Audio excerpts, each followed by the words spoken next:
everybody. Welcome into Between the Tackles, presented by MyBookie.ag. I'm your host, Michaela Vernava, joined by Doug Kide and Zach Cox. Surprise, surprise. We are at beautiful Gillette Stadium. Week 2. Is it really beautiful Gillette Stadium? I mean, it's a very great. We're basically sitting in front of a parking lot. Yeah.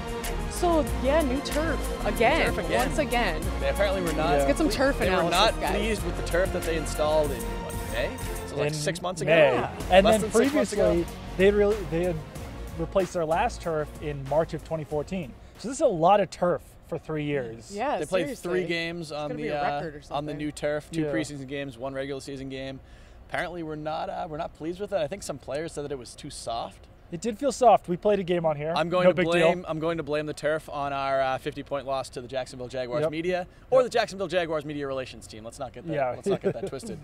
But it seems like it was kind of a. I don't know if this was a snap decision after the Kansas City game, but it seems So now it's just a bunch of gravel. Is the turf to blame for the loss? Yeah, absolutely, 100%. This has to be a record, though, seriously, for turning the field. Absolutely, NFL record. If this is Indianapolis, we'd be hanging a banner for breaking a record. But speaking of banners, there's a new banner revealed behind us. There is. Kind of a big deal. Yep. But you had a thought on the turf.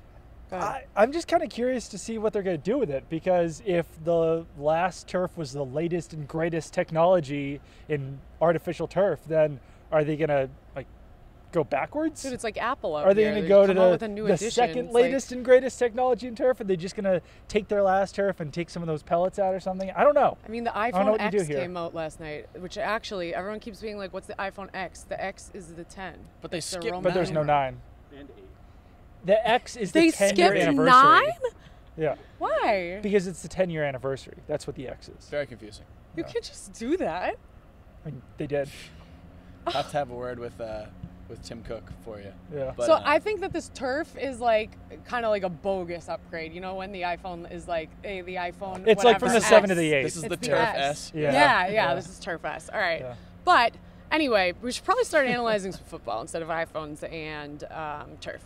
So week 2, the Patriots and the Saints both coming off a loss. Obviously, a lot of disappointment in Patriots Nation after the Kansas City loss. A lot of panic. A lot of panic. Are you panicked, guys? Are you panicked? I was panicked on Thursday night. Slightly panicked because they looked really bad. Yeah. But after some rewatches, it's like, they'll probably fix a lot of things. But I have kind of a hot take on this, and that's that I'm more concerned about the offense than the defense. We're gonna get to that. Yeah. We're gonna get to that. Yeah, I wouldn't say I am panicking. I'm actually not panicking right now. I wasn't even really panicking on Thursday night, because I think when you view the game overall, basically going into the fourth quarter, we expected the Patriots to win still. We thought it would be like a 35-28 game where you look at this, you say, they got a lot of things to fix right now, but they still won. They're going to be able to fix them. We're going to be fine moving forward.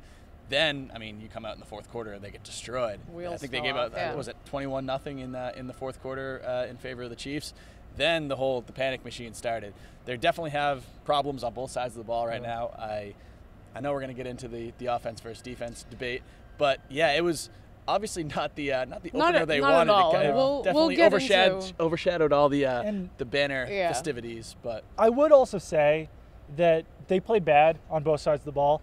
It wasn't as bad as the score indicated. If really 1 or 2 plays had gone differently in that game, the Patriots would have won. Here's something I want to ask Patriots fans you guys. still would have been concerned about the way that they played, but at least they would have come out with a victory. I mean, if Patrick Chung intercepted that ball that went through his hands, they probably would have won. If they had converted on one of those 4th downs that they went for, they probably would have won. If they had kicked a field goal rather than going for one of those 4th down conversions that they went for, they probably would have won. You could really go down the list. If Gronk would have held on to that touchdown. If Gronk would have held on to that touchdown, if James White didn't lose 6 yards on a goal line carry, then they might have won. There's just so many plays where you could point to and say, that probably would have been the changing point in the game. I don't want to dwell too long on this. Obviously, it's not a great memory in Patriots fans' minds right now, so we're going to move forward. But before we do, I really just want to ask you guys what you thought of Alex Smith. I mean, I thought that he was throwing darts, bombs. How many? I had it written down and now I forget. Yeah. But how it was like 360. He looked really good. And then you have some people saying no, that the Patriots defense is just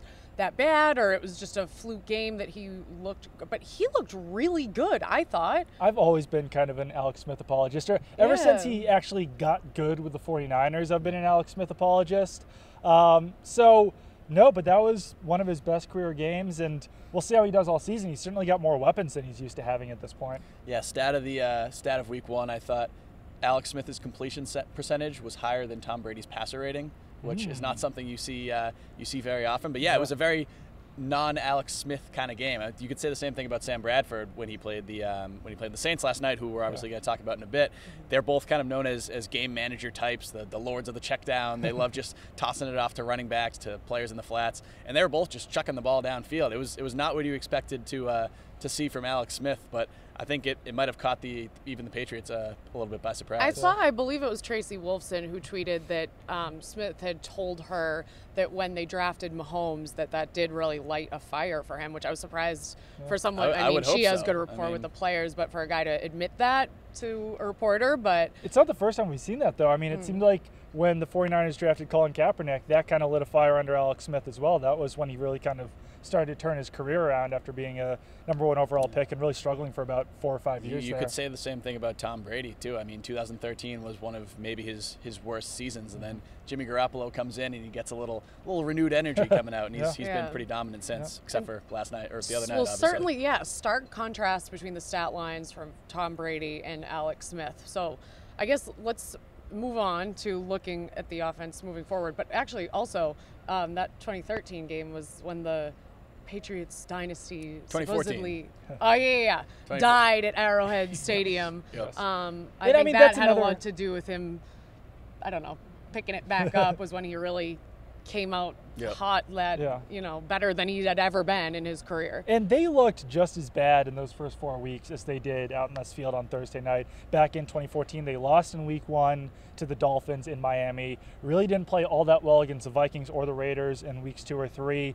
And then in that week 4 game, it all kind of fell apart against the Chiefs. And then they came out against the Bengals and looked like a completely rejuvenated team. So yeah, that's why no one's really panicking about this loss, but yeah. And you mentioned all the plays that if they had gone differently, the game could have been different. Obviously, the score was bad, was pretty much a massacre. But I mean, they didn't go differently, and I feel like that's kind of the point, is that the Patriots usually, and Bill Belichick, they pride themselves on, they complete their plays and they do everything right. And Doug, one of the most interesting tweets that grabbed my attention during the game, or it might have been after, was from you, which was that the Patriots offense lacks identity without Julian Edelman. And when he got injured, we talked about how if this had been a different year, there would be a lot more panic. But given the fact that they had brought in Brandon Cooks and all the other pieces to this puzzle that they did bring in this offseason, we weren't so concerned. Now, after one game, has that changed? Yeah, I think so. I think that something that we didn't really count on too much was how heavily they would rely on Danny Amendola early. And even when Amendola was in there, I still kind of thought that the offense lacked an identity just because they weren't working that middle portion of the field quite as much. I think a lot of that was due to the fact that the Chiefs were really covering that very well.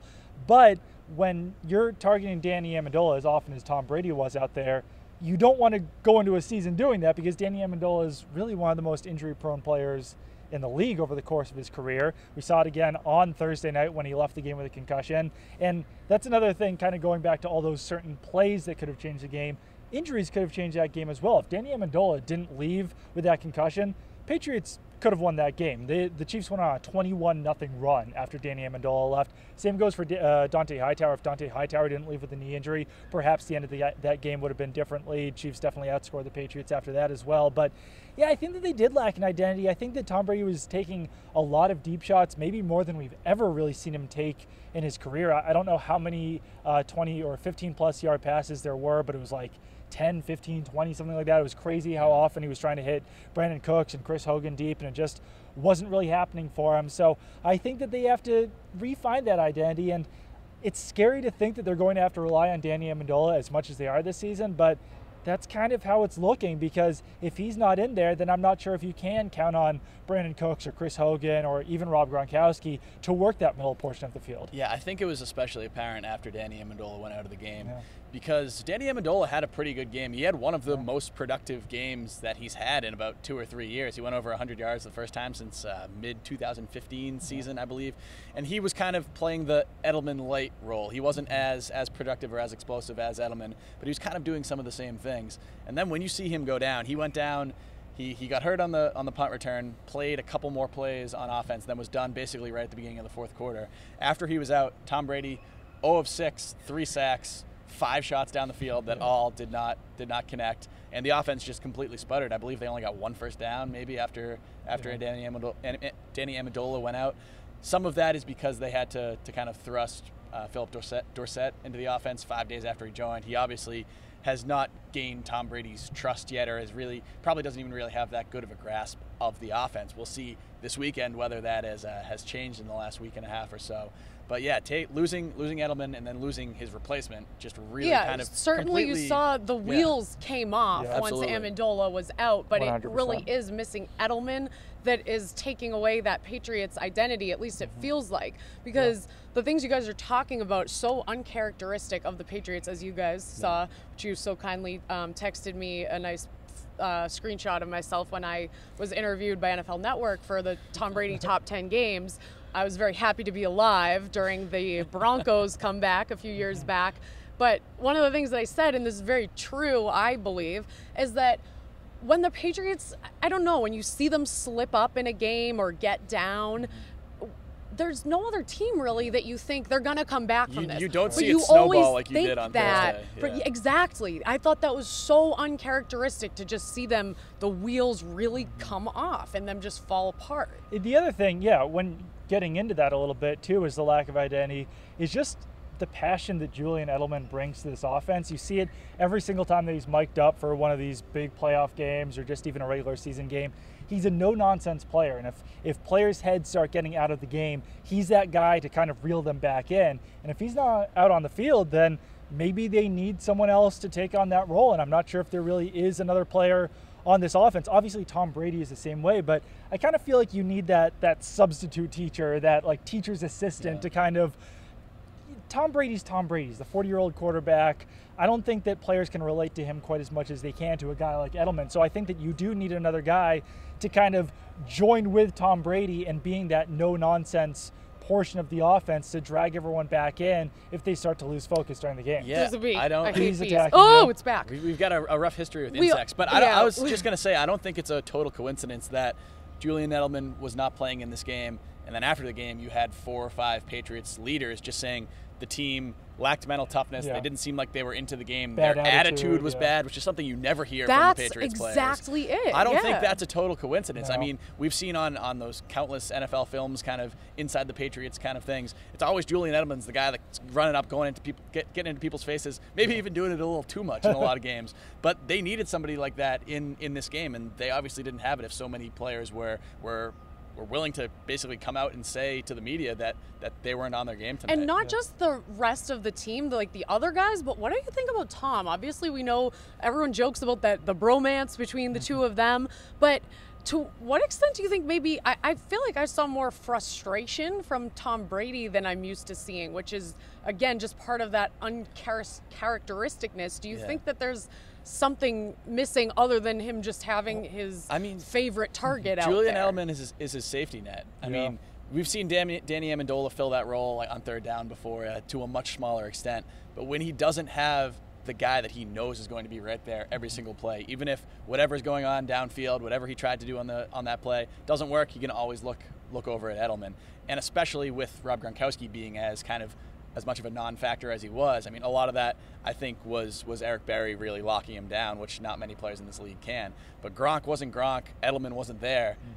Then Brady's working with a banged-up Danny Amendola and a bunch of new guys, really. So it's week 1 of the season. Even though these guys a lot of them have been together for 4 or 5 months now, you can't really replicate that full game speed until you get that full game speed. And it might be a sense where it wasn't vibing together. I also think that Tom Brady's comments after the game were really interesting. He was really the one who brought up the attitude, and I forgot what his exact comments were, but he really kind of called out the team more than we're used to seeing Tom Brady do, and it was almost Peyton Manning-like, how Peyton Manning, he didn't throw the team under the bus like Peyton Manning did during his career, but it was definitely a little bit more of a passionate Tom Brady after the game than we're used to seeing. So I think that he was seeing some of these issues that we're talking about. And just going back to Edelman, I think that even like in a non-football setting, there's that person in your life who you're like kind of afraid of, that like if things go wrong, he's gonna like yell at you, and if you don't take things seriously enough, you don't want to disappoint him. You don't want to disappoint him. You don't want to be seen joking around when things are tough,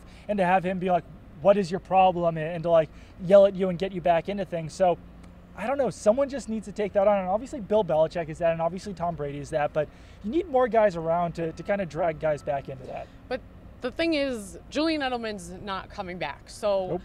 Proceeding forward, I mean, what do?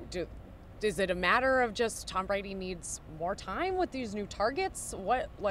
What's next? I think part of it is that. Part of it is it was a tough matchup for them because you've got Marcus Peters kind of shutting down Chris Hogan. I think that Chris Hogan has better games moving forward, but I think that the reason why I am more concerned about the offense than I am with the defense is just because this team has to rely on Danny Amendola so much, and he is as injury prone as it is. If the Patriots are going to struggle like they did against the Chiefs when Danny Amendola is off the field, then this could be a really long season. I think the other thing that's kind of concerning, and I don't know if we're ready to panic about it just yet, it's just that Rob Gronkowski did not look like Rob Gronkowski. And if it was a normal season where nothing had gone on in the offseason, then we'd be saying, hey, it's fine, he just had a tough matchup against Eric Berry.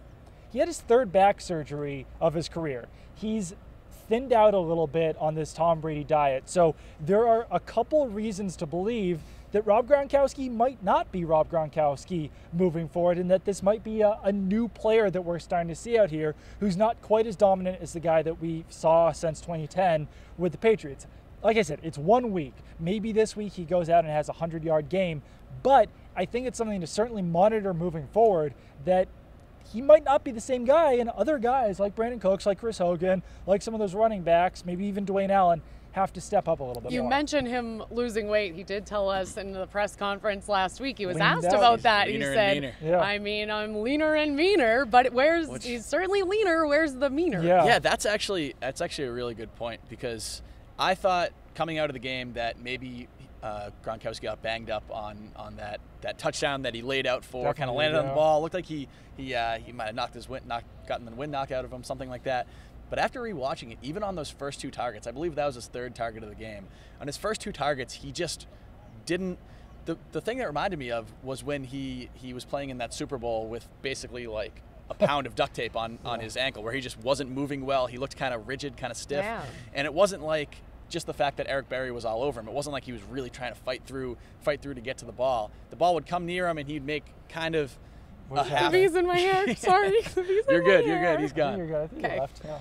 It was. I don't know if I want to call it a half-hearted effort, but as in he wasn't trying, or as in just like his body wasn't functioning the way that he wanted it to function. He looked stiff. He looked rigid. He did have one great catch coming back through Barry later in the game, but other than that, he, like you said earlier, he didn't look like Gronk, and it was a little concerning. Obviously, 1 week can't take too much away. Can't panic yet, but if this is the Rob Gronkowski the Patriots are going to get this season, with Julian Edelman out, that could be a real problem. So for this week's matchup, how do you think that they will fare against the Saints defense in New Orleans? Brandon Cooks going back to his old team, is that maybe a little bit of incentive for him to? They better fare well, because I mean the Saints defense looked terrible against the Vikings on Monday night, especially their secondary. They actually do have some talented players up front. I think Cameron Jordan is a really talented defensive end. He's averaged I think 9 sacks per year over the last 5 years. He's a guy that can get after the quarterback. Yeah. But their secondary looked awful. I mean they've got two rookies back there. They made Sam Bradford look like a Hall of Famer. I think Adam Thielen and Stephon Diggs, the Vikings' top 2 receivers, had 250 yards receiving and 2 touchdowns. They just tore these guys up. I mean, the Saints' third cornerback in this game, Devontae Harris, was the lowest rated cornerback in the entire league on Pro Football Focus. They were just tormenting him all game. He had a similar game to what we saw from Terrence Mitchell here, and it was bad. This is a game that Tom Brady should have a Tom Brady-esque game, should feast on him, should throw for 350 yards, 3 touchdowns, and then if he doesn't, then it's time to panic. Yeah. And it would be good if they are able to, because Yeah. against a bad defense, that could give them that confidence to kind of get the ball rolling in the right direction. Yep. And especially since the secondary is so weak, that could open things up for Chris Hogan and Brandon Cooks to be getting those long balls from Tom Brady and hopefully just get that momentum going. Yeah. But I agree. I'm pretty much right on board. I think that if this is a game where Tom Brady doesn't shine, then there's really reason to this possibly will be panic. a good litmus test. For the A rest different of the kind of season. litmus test, because it's an easy test. It's Yeah. something that, okay, you saw what Sam Bradford was able to do against this defense. If Tom Brady can't do that, then So it's like it's a good litmus test for if the wheels are going to just fall off for the rest of the season, Yes. but there's no way to know if it's a good sign. yeah, honestly, Basically, you can only fail this is this like bringing litmus them, test. bringing them back to level, pretty much. If, Right. they, Yeah. if they torch the New Orleans Saints, people aren't going to say, "Wow, this offense is even more talented than we thought." No. They're going to say, "Okay, it they're was a fine." bad defense, Yeah. exactly. I really yeah. like the way you just sat up really I know, straight I- when you said that. Wow, I had to get this my- is a really bad I had offense. to get my good posture for that one. Really good offense. What do you think just about Brandon Cooks returning to his old team? I could see him having a big game. He's the type of receiver who I think might have taken a little bit of offense being traded by a team. So I'm certainly expecting big things from him, especially against that secondary who did really struggle. I mean, if Stephon Diggs and Adam Thielen can go off against that secondary, then I'm pretty sure that Brandon Cooks can as well. But I thought that he had a good game. I think that some people have been a little bit down on him after that game, but what was it, 3 catches for 88 yards, and then he also forced 3 penalties. So overall, he created a lot of yards for the Patriots on offense, even if it didn't all show up on the stat sheet. Yeah, 3 penalties. I think 2 of them were at the goal line, too. Yeah. So those could have been, there's no pass interference or defensive holding on those plays. You could be looking at 2 touchdowns for Right. him. So, yeah, I think he definitely had a solid debut, and I would expect big things from him this weekend, too. We just heard from Sean Payton. He was on the conference call in the media room, and he had nothing but good things to say, Yeah. not surprisingly, but just about his work ethic, his personality, which I have seen. I'm sure you guys have too. Just his attitude seems to be really good. He strikes me as very mature, and also the consistency was something that Sean Payton talked about, that he said exactly, you know what you're getting from him day in and day out. You forget he's a 23-year-old. Yeah. sometimes. Yeah, He that's- does carry himself with a lot more maturity than that. Definitely. And he's been all Exactly. business since he got here. And in all of our dealings with him, he's very just focused on the field. And yeah, I think he could have a big game this weekend. Yeah, so let's get to the defense, Yes. and they have the problems of their own. Which Right. again, it's kind of saying something that your concern is more the offense than the defense, because Yeah. the defense has problems, especially if Dante Hightower is not on the field. Yeah, and I know that a lot of Patriots fans look at the score and say, well, the Patriots scored 27 points. How can you say that the offense is more concerning than the defense? I mean, if you're happy with Tom Brady completing 44% of his passes, then I don't really know what to say to you. I think that that's a concern all in itself. And the fact that the Chiefs basically handed the Patriots over 100 yards in penalties was part of the reason why they were able to score 27 points. But defensively, I think there's just a couple of adjustments that they need to make there. First of all, I think they have to get Jordan Richards out of linebacker. He's not a linebacker. There were certain plays where he just really did not look like he knew what he was supposed to be doing, and then he wound up doing absolutely nothing at all. And that's not going to benefit your defense whatsoever. I think that some of the communication in the secondary has to be fixed. The big play to Tyreek Hill was certainly either a miscommunication between Stephon Gilmore and Devin McCourty. That blown coverage or- was obviously or a something. rough We play. still don't know exactly what happened. Devin McCourty took the blame for it, but I think that that's one of those plays where McCourty probably expected Gilmore to at least carry the receiver a little bit further down the field because of the route combination that the Chiefs were running. It was a 3 vertical route, so someone has to pick up the slack there for the safeties on that play. I think that McCourty expected Gilmore to do that. If that was a guy who had been in the defense a little bit longer, then That's maybe what. he Do would have. you think that's a result of him Yeah, just absolutely. not being familiar enough with?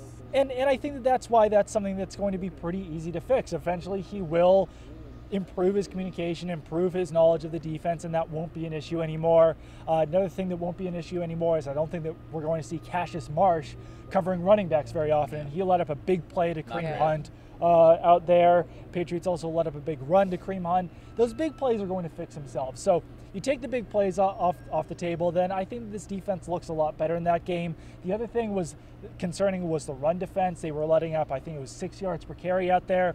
that's a result of having Jordan Richards, who's a safety, in at linebacker. Your run defense is not going to be as good when you're in dime the entire time, when you have a 220-pound player playing the role of a 250-pound player. So I just think that there's a lot of things that are going to be very easy to fix.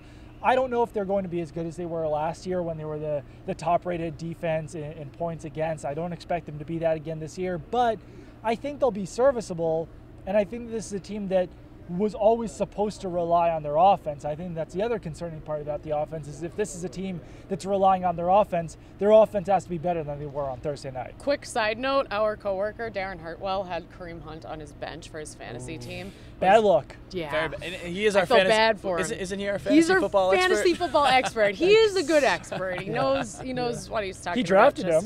He did. Yeah, there you silver go. lining. But that's, I was like, that hurts. Yeah. Let's just focus on the secondary first. And Devin McCourty, I thought his tackling was on fleek, as they say. Overall. But his coverage out. I thought he had a pretty good game overall. Yeah, I mean, he did let up that touchdown to was it Demetrius Harris, the second tight end for the Chiefs. But overall, I mean, he was one of the more, from a game where the Patriots supposedly lacked aggression and lacked kind of passion, he was one of the more aggressive and passionate guys on that defense. He was making open field tackles all over the field. Yeah. He had a pass breakup. It was a key pass breakup too. I believe it was on third down or second down. Yeah. And obviously you don't want to be allowing touchdowns. He really kind of got bullied on that play. But overall, I think he got a little more criticism than he deserved after that game. How would you assess Malcolm Butler's performance? He was fine. I think I had him down for 6 catches on 6 targets. Other people had him down for 4 catches on 4 targets.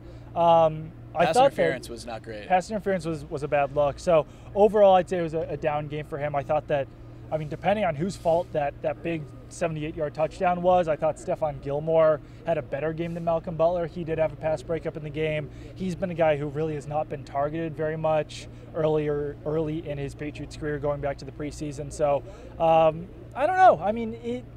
It's one game. It's hard to assess everything all at once, but overall the defense obviously looked terrible. But there's a lot of things that I see as being easy to fix moving forward. Yeah, interestingly, everybody loves to rip on the Patriots' pass rush. I actually thought their pass rush was one of their biggest strengths against the Chiefs, at least on third down. Early in the count, they weren't really generating much pressure, but that's just really not the way that their defense is built.